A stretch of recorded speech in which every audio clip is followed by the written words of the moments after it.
कि 30 दिन के लिए हमने वेवर दे दिया है।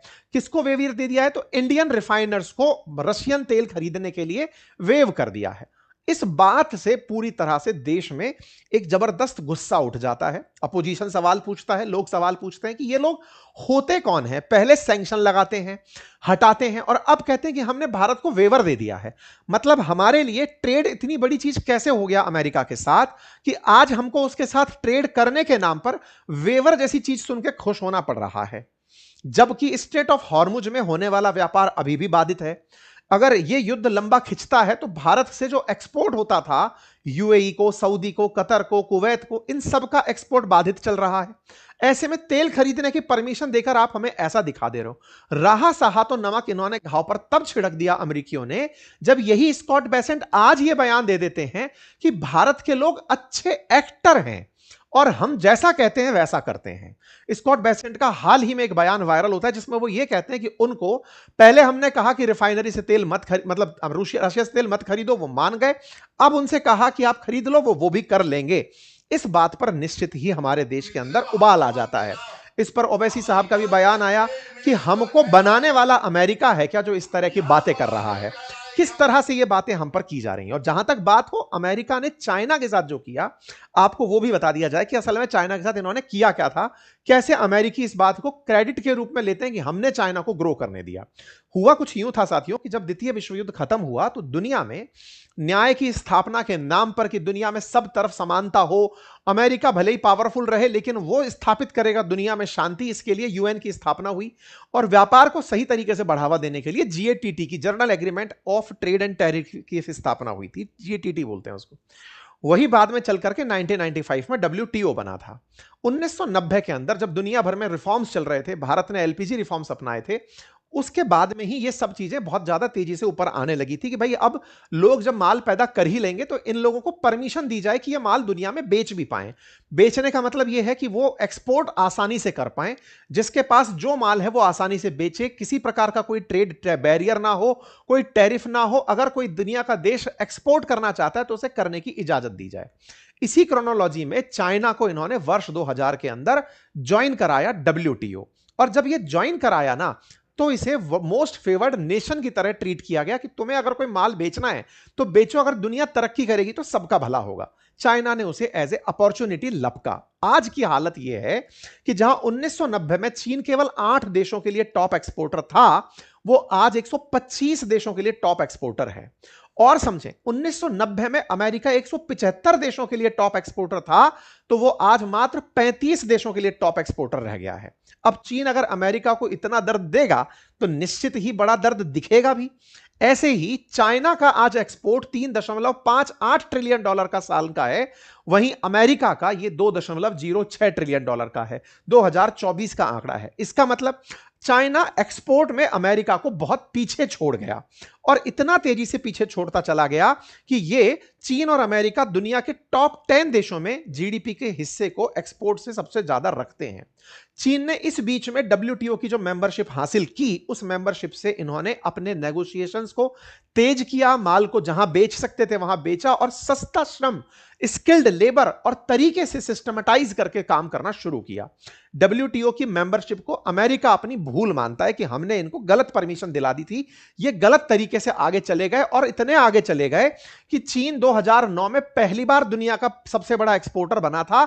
आज तक वो वहीं जमा हुआ है। 2000 से 2024 के बीच में अमेरिका का ट्रेड 167% बढ़ा, लेकिन चीन का ट्रेड 1200% बढ़ा। आज अमेरिका का कुल ट्रेड, जिसमें इंपोर्ट और एक्सपोर्ट शामिल है, वो 5.3 ट्रिलियन है।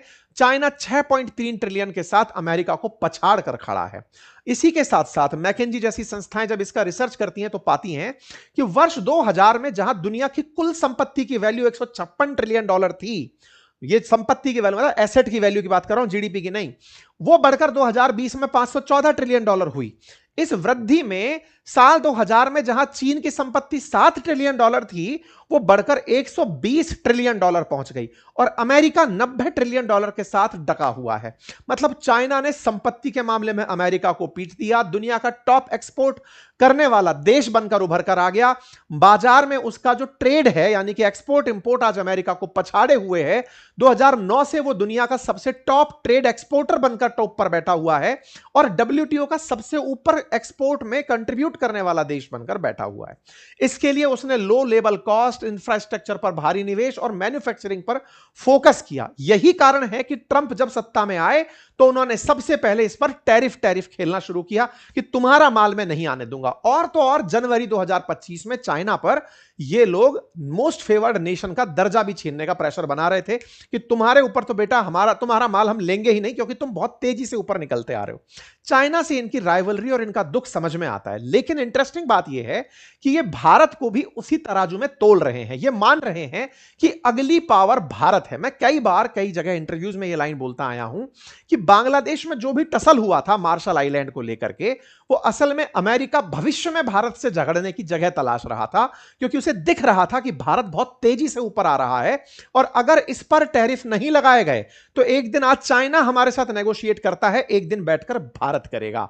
भारत की तरक्की असल में अमेरिकियों को चुभने लगी, क्योंकि इंडिया धीरे धीरे चौथी बड़ी इकोनॉमी बन चुका है और बनते बनते अगले 2-3 साल में वो तीसरी बड़ी इकोनॉमी होगा और 2047 तक $35 ट्रिलियन की इकोनॉमी भारत खड़ा होगा। तो जब हमारे टारगेट्स इतने ऊपर चल रहे हैं तो निश्चित ही इससे इनको दिक्कत होगी।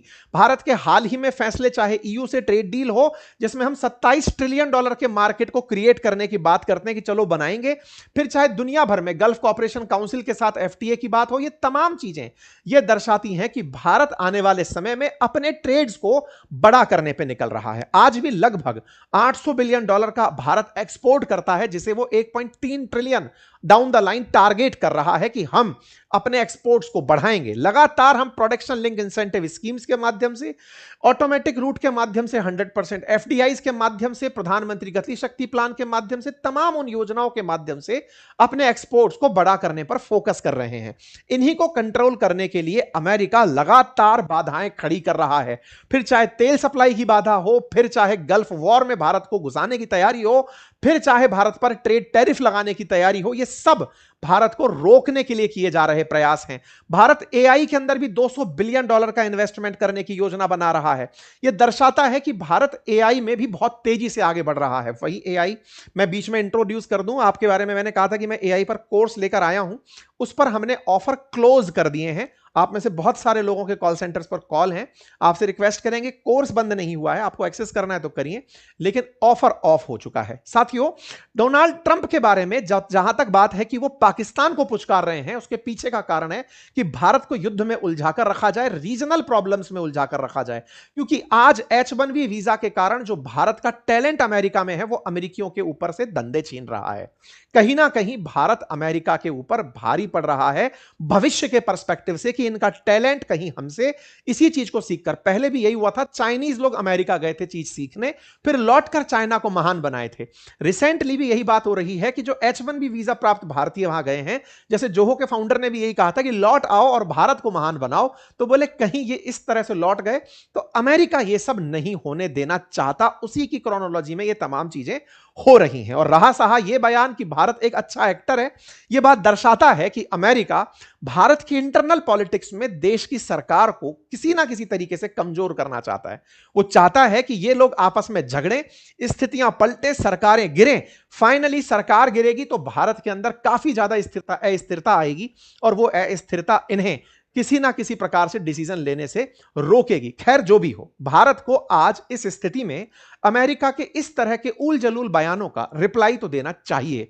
यह समय की मांग है। भारत की चुप्पी भारत के लिए बड़ा नुकसान बन सकती है, क्योंकि कहीं ना कहीं दुनिया को एक गलत मैसेज चला जाएगा कि भारत अल्टीमेटली किस कारण से कॉम्प्रोमाइज कर रहा है। आज चाइना का रुख स्पष्ट है, वो खुलेआम भारत के लिए बात बोलता है, वो खुलेआम अपनी बातें रखता है, उसका जो स्टैंड है वो पब्लिक में रखता है। भारत को चाहिए कि अगर अगर इस तरह की बातें, क्योंकि इनका कहीं विराम जरूरी है, अगर कहीं विराम नहीं लगा तो यह भारत के लिए बड़ा इशू खड़ा हो जाएगा। और यही कारण है कि चाइना इस विषय पर खुद निकल करके बाहर आया और उसने भारत के लिए बयान दिया, और भारत के बयान में उसने साफ साफ कहा कि भैया ये भारत को रोकने की तैयारी है, चाइना से भड़काने की तैयारी है कि चाइना के साथ झगड़ा कर लिया जाए ताकि मामला सॉर्ट हो जाए। पर बोले भारत को एनिमी बनाकर के फायदा हो रहा है अमेरिका को, कि मित्र बनाकर ये सोचना होगा। भारत बहुत तेजी से बढ़ती अर्थव्यवस्था है और हम दोनों एक दूसरे को सप्लीमेंट करते हैं, हम कॉम्प्लीमेंट करते हैं, हमें अमेरिका की बातों में आने की जरूरत नहीं है। अब यह देखने वाली बात है कि चाइना भारत के बीच का जो कंपटीशन है, अमेरिका लड़ा के उसे देखना चाहता है, भारत में अस्थिरता पैदा करना चाहता है। और सबसे जरूरी बात, भारत सरकार को एक स्टैंड लेने की कि वो यहां पर एटलीस्ट इस बात को स्पष्ट रखे कि हमारे विजन क्या है। और यह बात अक्सर बड़े बड़े थिंक टैंक्स भी कहते आए हैं कि यूएस पर ट्रस्ट नहीं करना चाहिए। तो भारत को जो स्टैंड पहले रखता था कि भाई हमें किसी प्रकार से सेलेक्टिव टारगेट मत करिए, वो स्टैंड दोहराना चाहिए। ट्रेड चाहे जैसे भी हो, भारत को बहुत दृढ़ता से निकलकर अपनी बात रखनी चाहिए। बाकी आप लोग इस विषय पर क्या सोचते हैं, अपनी राय जरूर कमेंट बॉक्स में बताएं। चैनल पर नए हैं तो सब्सक्राइब कर लें, और हमारे जो कोर्सेज हैं वो आपके लिए उपलब्ध हैं हमारी एप्लीकेशंस पर। ऑफर फिलहाल के लिए खत्म हो गया है। अपना प्यार बनाए रखने के लिए बहुत बहुत धन्यवाद।